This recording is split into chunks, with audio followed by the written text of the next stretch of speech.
Hi friends, வணக்கம். இன்றைக்கி நம்ம ராகவி சேனலில் என்ன பார்க்க போகிறோம்னா தைப்பூசம் பற்றி தான் பார்க்க போகிறோம்.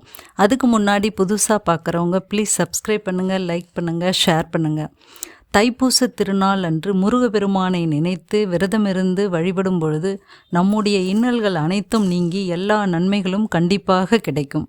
தைப்பூச திருநாள் என்பது தை மாதத்தில் வரக்கூடிய பூச நட்சத்திரமும் பௌர்ணமியும் இணைந்து வரக்கூடிய நாளே தைப்பூச திருவிழாவாகும்.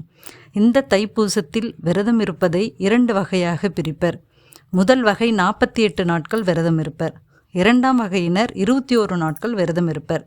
இவை இரண்டையும் செய்ய முடியாதவர்கள் தைப்பூசம் அன்று ஒரு நாள் மட்டுமாவது விரதம் இருப்பர். இந்த வருடம் 2025ஆம் ஆண்டு பிப்ரவரி 11ஆம் தேதி தைப்பூசம் வருகிறது.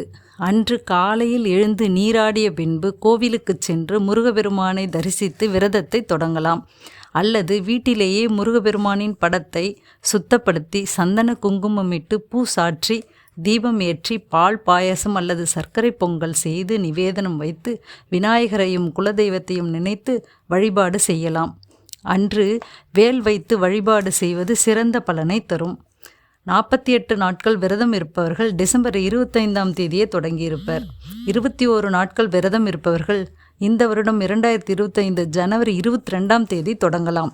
இந்த விரதம் இருந்தால் சகல பாவமும் நீங்கும், துன்பம் நீங்கி இன்பம் பெருகும், வறுமை நீங்கி செல்வ செழிப்பு பெருகும், கணவன் மனைவி ஒற்றுமையுடன் இருப்பர். அன்று குரு வழிபாடு செய்யலாம். வேல் வழிபாடு செய்யும் பொழுது தீய சக்திகள் நம்மை அண்டாது. விரதம் இருக்கும் அன்று முழுவதும் திருப்புகழ் படிக்கலாம், வேல் மாறல் படிக்கலாம், கந்தர் அலங்காரம் போன்றவை படிக்கலாம். முடியாதவர்கள் ஓம் சரவணபவ என்ற மந்திரத்தை உச்சரிக்கலாம். அனைவரும் செய்து பயனடையுங்கள். நன்றி.